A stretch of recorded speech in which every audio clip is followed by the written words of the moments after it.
Sveiki, norėčiau aliuko. Iki kokį norėtumėt? Paprasto. Paprastu iš 40 rūšių.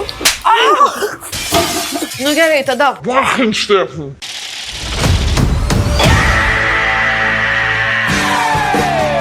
Restoranas, kuris turi savo šviežios žuvies marketą, ar aš esu žuvies roje, yra ir tuniuko, ir oktopus, ir kitų žuvų, bet svarbiausia, mano mylimiausias austrytės. Serė, gal galima porą austričių? Nors tai gali atrodyti kaip Graikija, šiandieną esame pačiame Vilniaus centre, kur ragausime neįtikėtinus patiekalus. Ant mūsų stalo pirmasis tai yra jūros šukutės. Pasakysiu atvirai, jūrų šukutės truputį primena mano smegenis. Minkštas, slidžias ir neturi jokios ateities.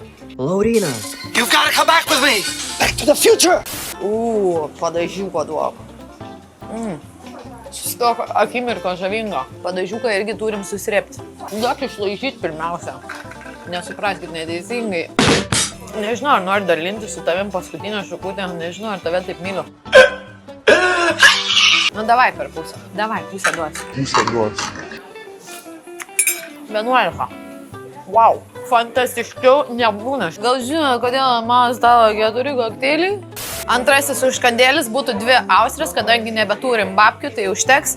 Vienos kaina 2 eurai, kas yra neįtikėtina Vilniaus centre. Paragausiu klasiškai su citrinėlė. O šviežumas.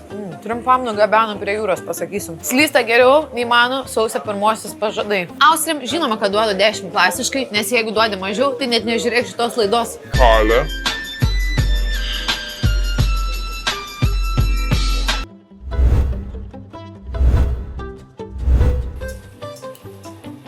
Špricė rolis.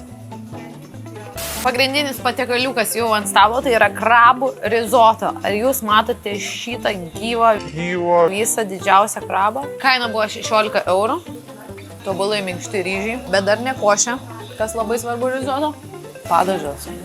Krabų mėsytė, wow. Seniai tokio restorano Lietuvoje reikėjo, aš jums pasakysiu. O gali neduoti operatoriui. Čia tiesiog yra visiškai mano stiliaus maistas.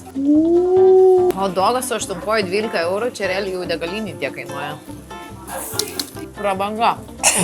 Kas kur užstrigo. Pasakysiu atvirai, aš daug hotdogų į burną ėmus, bet šis išskirtinis. Mėly mano vaikai, nuo omaro iki šviežios grilintos žuvies. Kokteiliukai nuo 7 eurų.